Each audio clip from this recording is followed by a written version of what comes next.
It was a typical rainy evening in the city, the kind where the streets glistened under flickering streetlights and the air smelled of wet asphalt.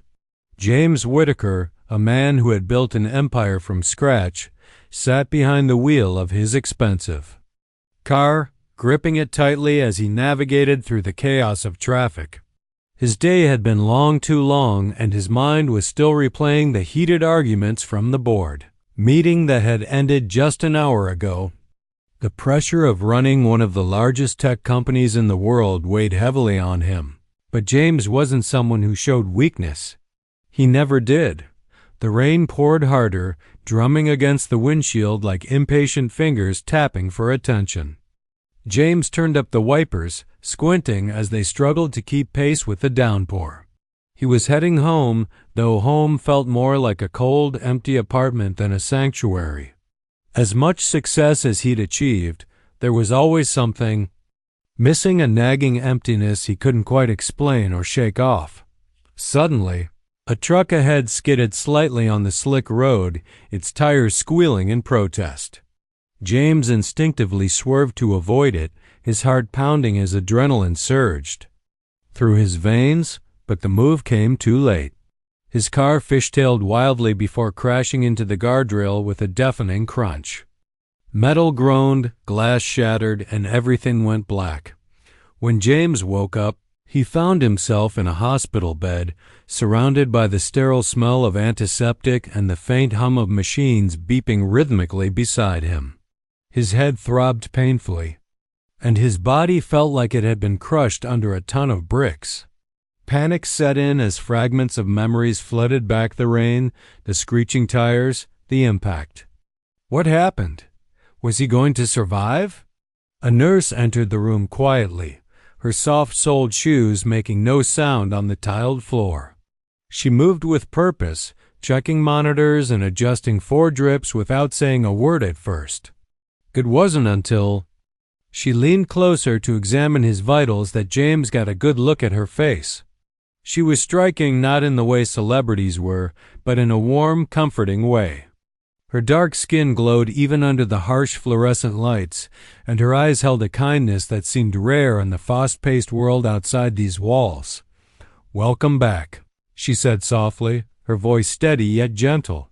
"You've had quite the accident."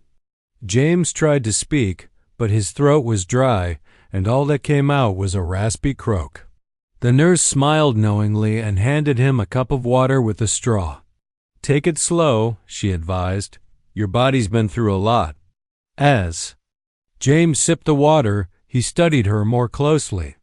There was something oddly familiar about her, though he couldn't put his finger on it. Maybe it was the way she carried herself with confidence and grace. Or perhaps it was the faint trace of sadness in her expression, as if she carried burdens heavier than most people could imagine. Whatever it was, it tugged at something deep within him, stirring emotions he thought he'd buried long ago. Over the next few hours, the nurse stayed by his side, ensuring he was stable and answering his questions patiently. He learned her name was Carter, just Carter, and that she'd been working in trauma care for over a decade. When James asked why she chose this profession, she hesitated for a moment before replying, "Because I wanted to make a difference. Sometimes life hands you things you can't control, but helping others gives me a sense of purpose." Her words resonated with James in a way he didn't expect. Purpose that was something he often chased in his work, yet rarely found. Here was someone who seemed to have figured it out, despite whatever challenges she faced. He wanted to ask her more about her life, but exhaustion pulled him back into unconsciousness before he could. Later, when James regained full awareness, he pieced together what had happened after the crash. Paramedics had arrived quickly, pulling him from the wreckage and rushing him to the nearest hospital. According to the doctors, he was lucky to be alive. One wrong move during surgery, they told him, and he might not have made it. And while James appreciated their skill, he couldn't help but feel a deeper gratitude toward the nurse who had saved him. Carter hadn't just done her job. She had fought for him when he couldn't fight for himself. James remembered snippets of her voice cutting through the haze, calm, reassuring, determined. She hadn't given up on him, even when things looked bleak. That realization left him uneasy. Why did she seem so familiar? And why did her presence stir such conflicting emotions inside him? Little did James know, the answers lay hidden in his own past, a chapter of his life he had locked away years ago. A chapter involving a woman he once loved deeply, only to let slip away because of pride, ambition, and fear. As fate would have it, the very person who saved his life was also the key to unlocking secrets he thought were lost forever. For now, though, James remained unaware of the storm brewing beneath the surface. All he knew was that Carter, the quiet, compassionate nurse, had become someone he couldn't stop thinking about. And as he drifted off to sleep again, lulled by the steady rhythm of the machines around him, one thought lingered in his mind. Who exactly was this woman, and why did she feel like more than just a stranger? James woke up the next morning feeling groggy but more alert than he had been since the accident. The hospital room was quiet, save for the soft beeping of machines and the occasional shuffle of nurses passing by in the hallway. His body still ached, but his mind was racing. He couldn't shake the image of the nurse Carter from his thoughts. There was something about her that felt like a half-remembered dream, tugging at the edges of his memory as he lay there staring at the ceiling. James's mind drifted back to his college days. It was a time when life seemed simpler, before the weight of running a billion-dollar company consumed him. Back then, he was just another student trying to figure out who he was and what he wanted from life. That was also the time he met her, the woman who had changed everything. Her face came rushing back to him now, clearer than it had been in years. She was smart, fiery, and full of ambition, with dreams bigger than anyone else he knew. They had met during a campus event, a charity fundraiser where she volunteered while balancing her studies as a nursing student. James remembered how she stood out, not because she was loud or flashy, but because she carried herself with a quiet strength that drew people in. They started talking that night, and soon their conversations turned into late-night coffee runs, study sessions, and walks around campus. She challenged him in ways no one else ever had.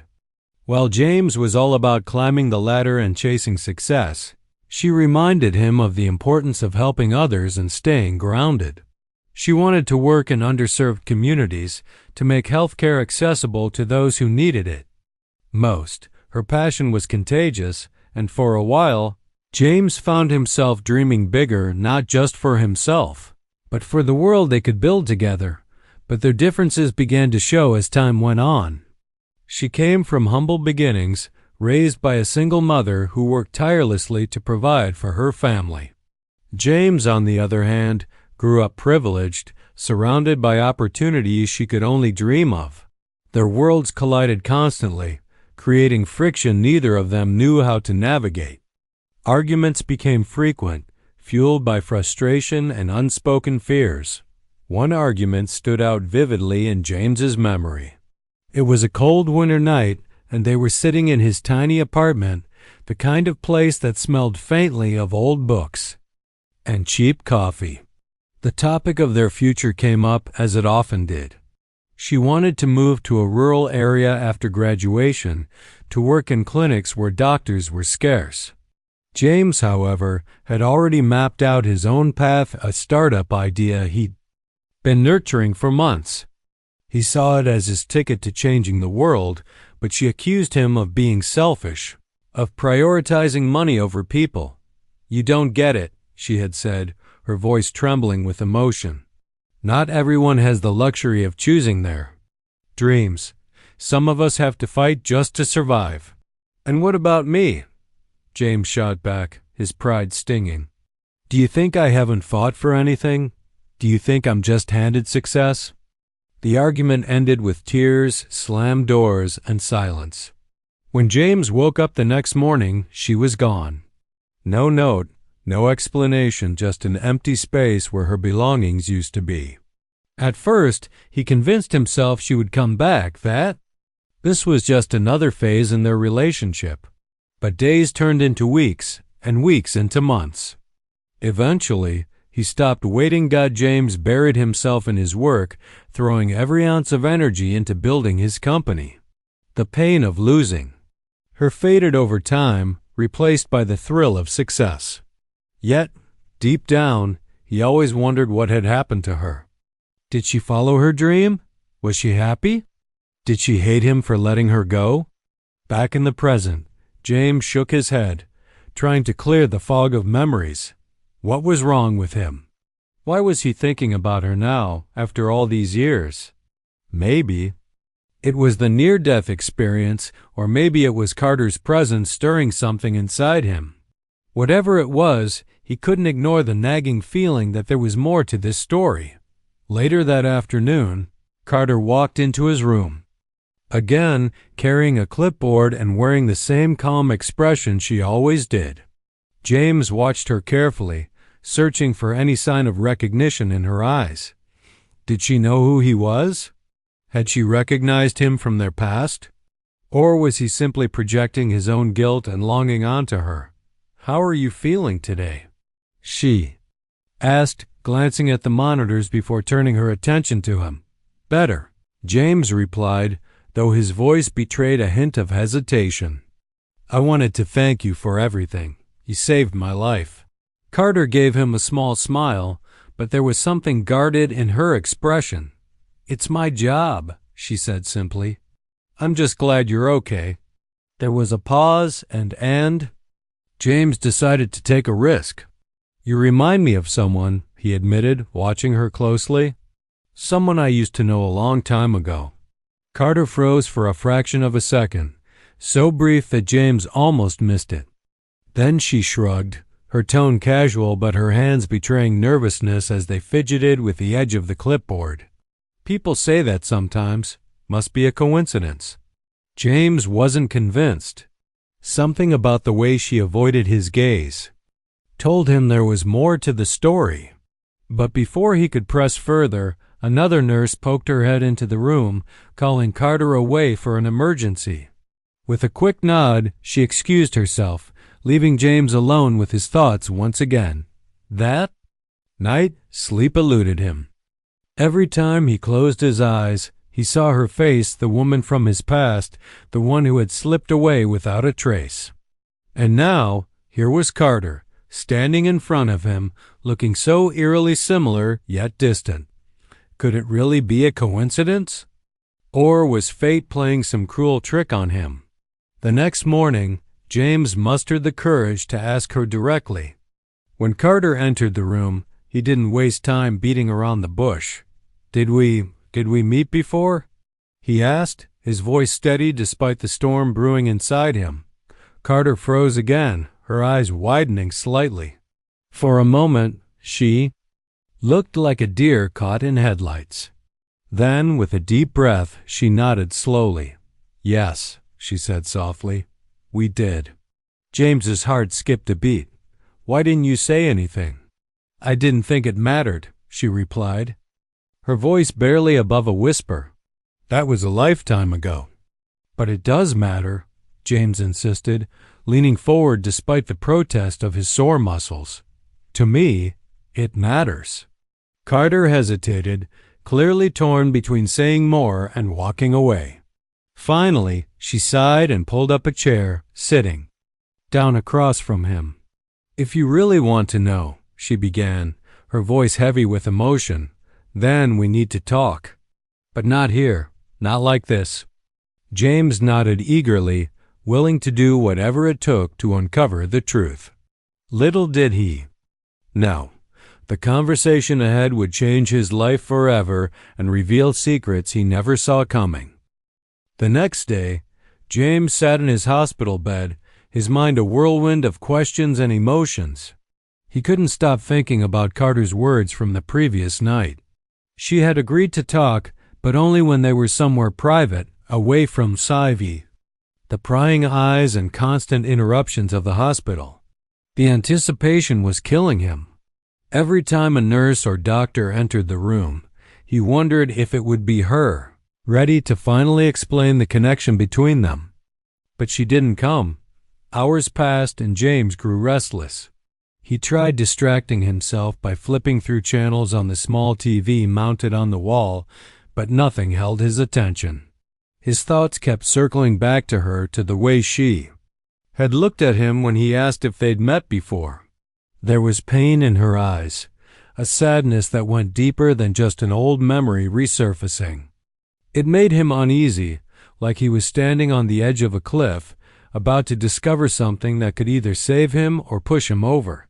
Finally, late in the afternoon, Carter walked into the room. She wasn't wearing her scrubs this time. Instead, she had changed into plain clothes, a simple blouse and jeans. Her hair was pulled back into a loose ponytail, and she carried a bag slung over one shoulder. She looked different, softer somehow, but there was still a tension in her posture, as if she were bracing herself for what was to come. "I'm off shift," she said quietly, glancing around the room. "If you're up for it, we can talk now." James nodded quickly, his heart pounding. "Of course, let's go." With the help of a wheelchair hospital policy for patients, still recovering, Carter wheeled him out of the room and down the hall to a quiet lounge area reserved for staff breaks. The room was empty except for a few chairs and a vending machine humming softly in the corner. Carter closed the door behind them, ensuring they wouldn't be disturbed. She took a deep breath before sitting down across from him, her hands clasped tightly in her lap. For a moment, she just stared at the floor, gathering her thoughts. James waited patiently, though every second felt like an eternity. "You deserve to know the truth," she began, her voice steady but tinged with emotion. "But I need you to understand why I did what I did. Why I left without saying goodbye." James leaned forward, his gaze fixed on her. "I've spent years wondering what happened to you," he admitted. "Plain and simple, I have been wanting to know for so many years. I thought maybe I'd done something wrong or that you didn't care anymore." Carter shook her head, tears welling up in her eyes. "It wasn't like that," she said softly. "I cared about you more than anything. That's why I left." Her words hit him like a punch to the gut. "What do you mean?"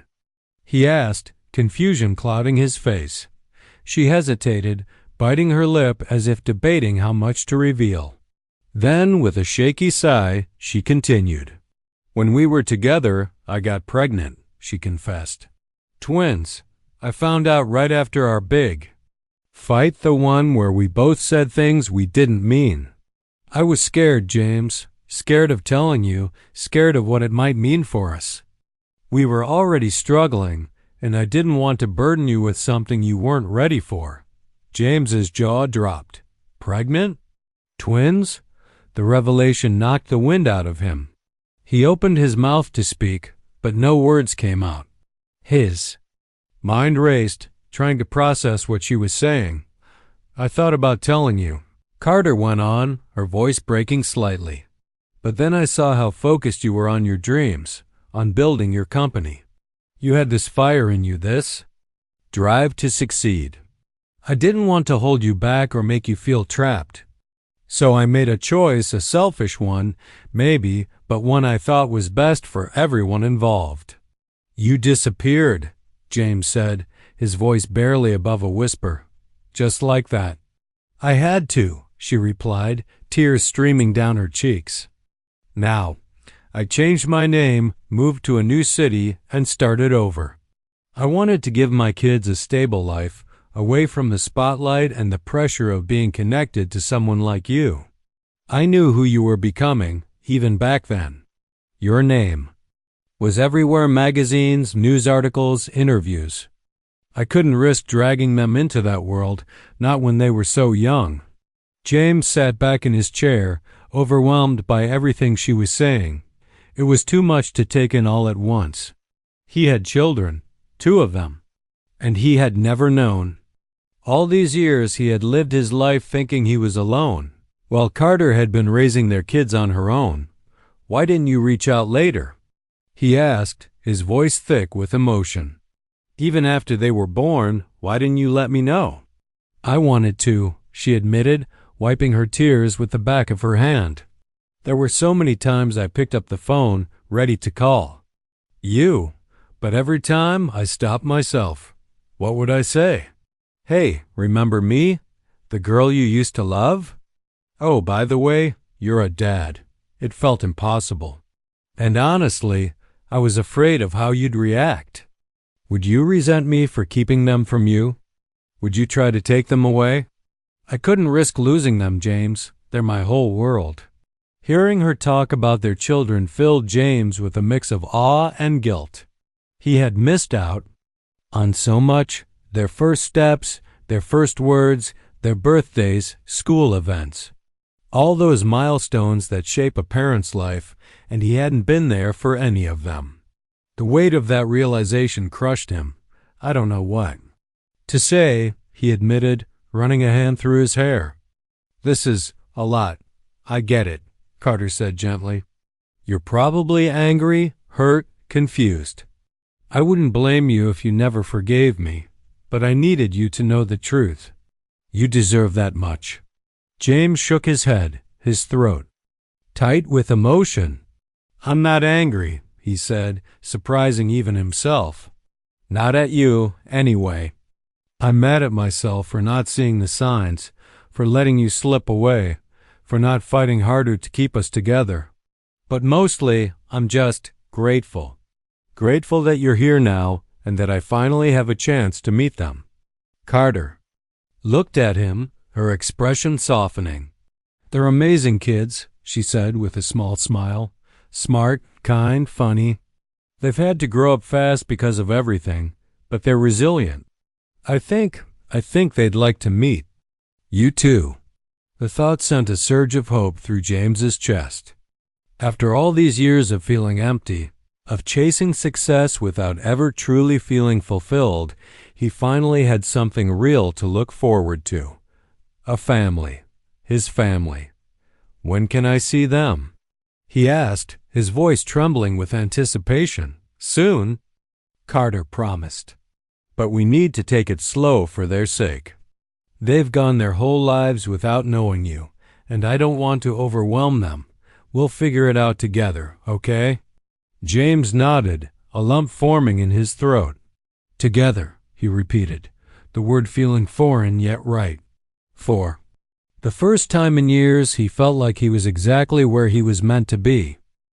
The days that followed Carter's revelation were a blur for James. His mind was a whirlwind of emotion shock, guilt, excitement, and fear all swirling together in a chaotic mix. He couldn't stop thinking about the two children he never knew existed. What did they look like? Did they have his sharp jawline or Carter's warm smile? Were they outgoing like him or reserved like her? Every question led to another, and James found himself obsessing over details he had no answers to. Carter, true to her word, started preparing their kids for the inevitable meeting. She didn't rush it, knowing how delicate the situation was.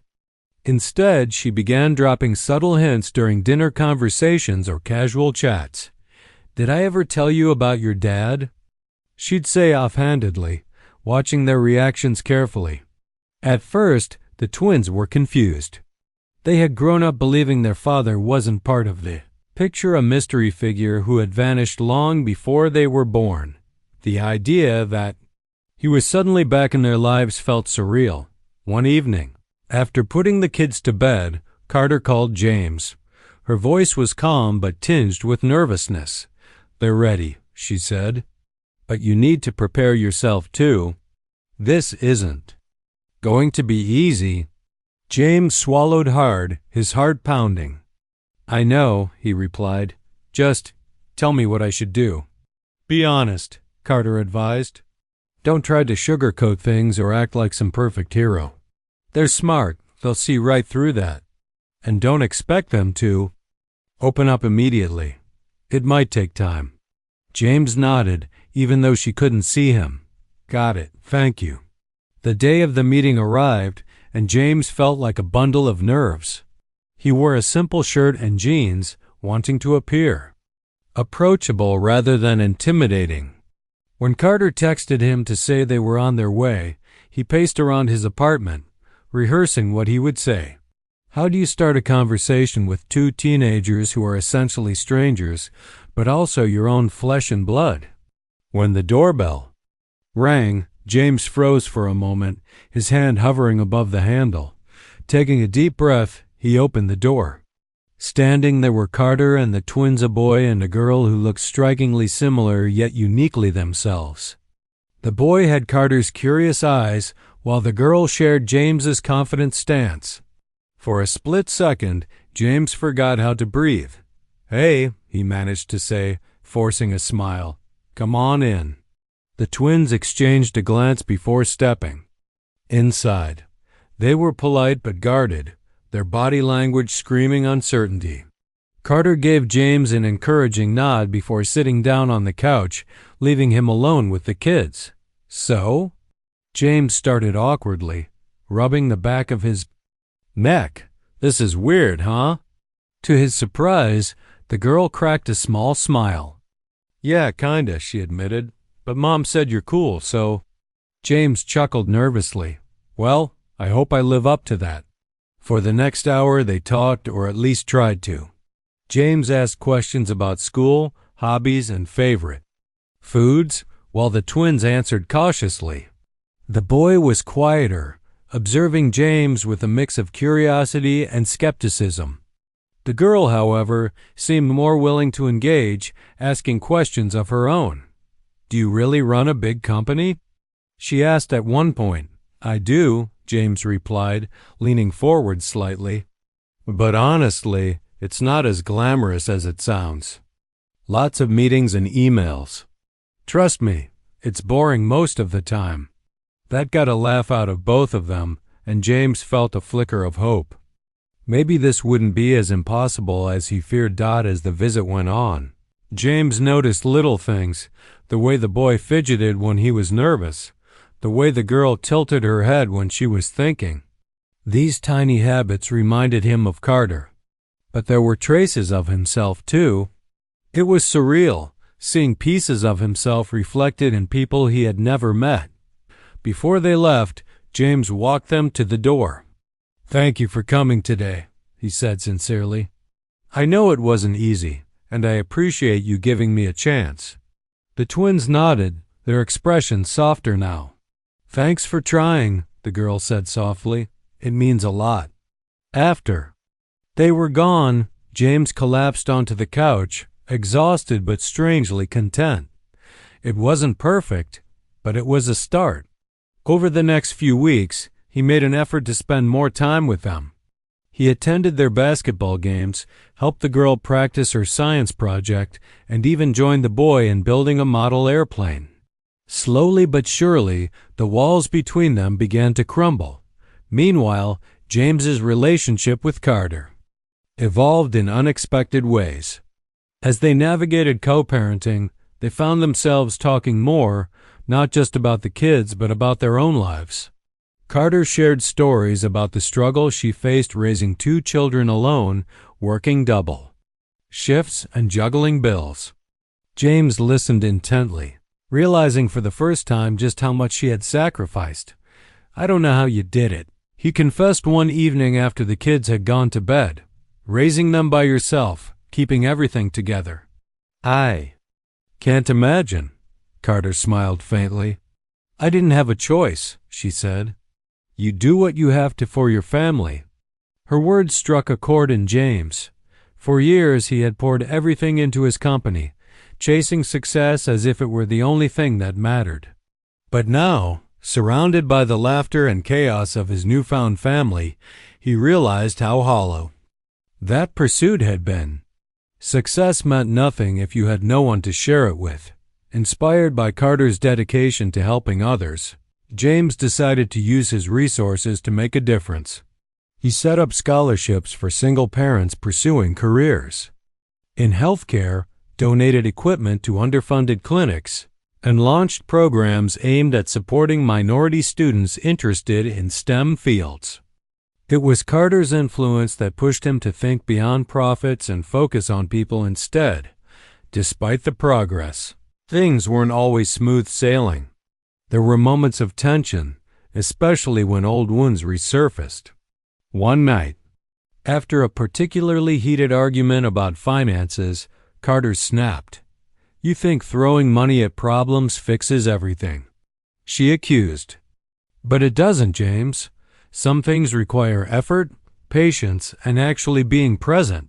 James recoiled, stung by her words but knowing she was right.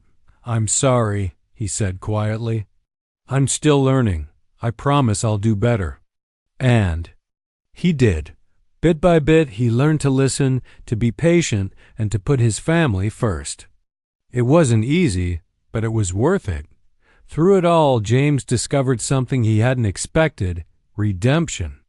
By reconnecting with Carter and embracing his role as a father, he found a sense of purpose that had eluded him for years. Money and power couldn't fill the void in his life, but love, forgiveness, and second chances could dot as he watched his children laugh and play. James realized he had finally found what he had been searching for all along: a real family, and for the mill. First time in a very long time, he felt truly happy. Months passed, and James's life transformed in ways he never thought possible. What started as a tentative reconciliation with Carter and their children blossomed into something deeper, a messy but beautiful patchwork of shared moments, late-night talks, and small victories. It wasn't perfect, and it certainly wasn't easy, but it was real. For the first time in years, James felt like he was living a life worth waking up for. The twins, his son and daughter, slowly warmed up to him, each in their own way. The boy, quieter and more introspective, began opening up during their weekly basketball games. "You're not half bad," he said one afternoon, dribbling the ball between his legs before shooting a perfect three-pointer. James grinned, pretending to be offended. "Not half bad? Kid, I'm great." The boy smirked, shaking his head. "Sure, Dad. Whatever you say." It was the first time he'd called James Dad, and the word hit him like a freight train. He didn't realize how much he needed to hear it until that moment.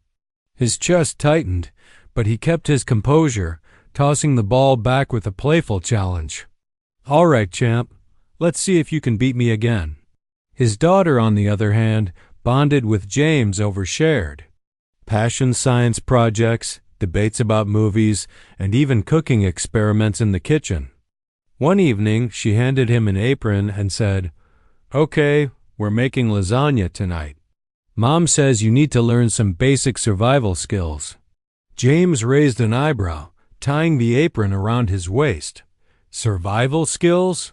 I'll have you know, I've survived board meetings, billion-dollar deals, and traffic jams.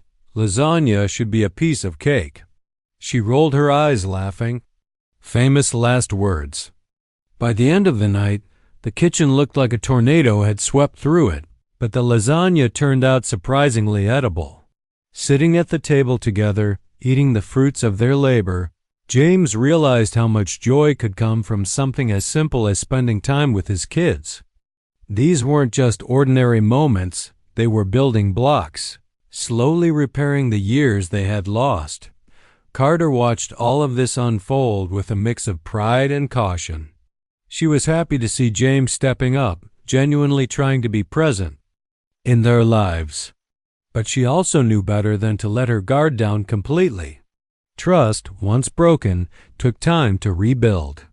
And while James had made incredible strides, there were still scars that needed healing. One evening, after the kids had gone to bed, Carter sat across from James at the dining table. A cup of tea steamed between her hands, its warmth mirroring the fragile connection growing between them. "You've changed," she said softly, breaking the silence. James looked up, surprised by the comment. "Is that a good thing or a bad thing?" She smiled faintly, tilting her head as she studied him. "A little of both, maybe. You're softer now, less intense." I think being around the kids has grounded you. He nodded, thinking about how much his priorities had shifted. I used to think success meant having everything under control: money, power, status. But now, he paused, searching for the right words. Now I realize none of that matters if you don't have people to share it with. People who matter. Carter's expression softened further, though a hint of sadness lingered in her eyes. Do you regret it? She asked quietly. Letting me go all those years ago? James sighed, leaning back in his chair. Regret doesn't even begin to cover it. I spent so many years chasing goals that left me empty because I didn't understand what I was missing. If I could go back, I'd do things differently. I'd fight for us. But I can't change the past. All I can do is try to make things right moving forward. Her gaze dropped to her tea, her fingers tracing the rim of the mug. We both made mistakes, she admitted. I ran away instead of facing our problems. Maybe if I'd stayed, things would have been different. Or maybe we'd have ended up hating each other, James countered gently. We were young, scared, and stubborn. Who knows what might have happened? What matters is where we are now and what we choose to do next. There was a long pause, filled only by the soft hum of the refrigerator in the background. Finally, Carter spoke. For their sake, the kids' sake, I want this to work. Not just because they deserve a father, but because I think we deserve another chance too. James felt a lump rise in his throat. He reached across the table, covering her hand with his own. Then let's take it one day at a time. Rebuilding their relationship wasn't without challenges. There were days when old habits resurfaced, when arguments flared over misunderstandings or unmet expectations. But through it all, James and Carter worked to communicate openly, to listen rather than react, and to prioritize their family above everything else. James also continued using his resources to support causes close to Carter's heart. Together, they launched a foundation aimed at providing scholarships and mentorship, programs for single parents pursuing careers in healthcare. They visited schools, spoke at community events, and worked side by side to give back to the underserved communities Carter had always cared about. Through these efforts, James discovered a sense of fulfillment he had never experienced in the corporate world. Seeing the impact of their work firsthand, the gratitude in people's eyes, the hope it brought to struggling families, reminded him of why Carter had inspired him so deeply all those years ago. Her compassion and resilience became guiding lights, shaping the kind of man he wanted to be.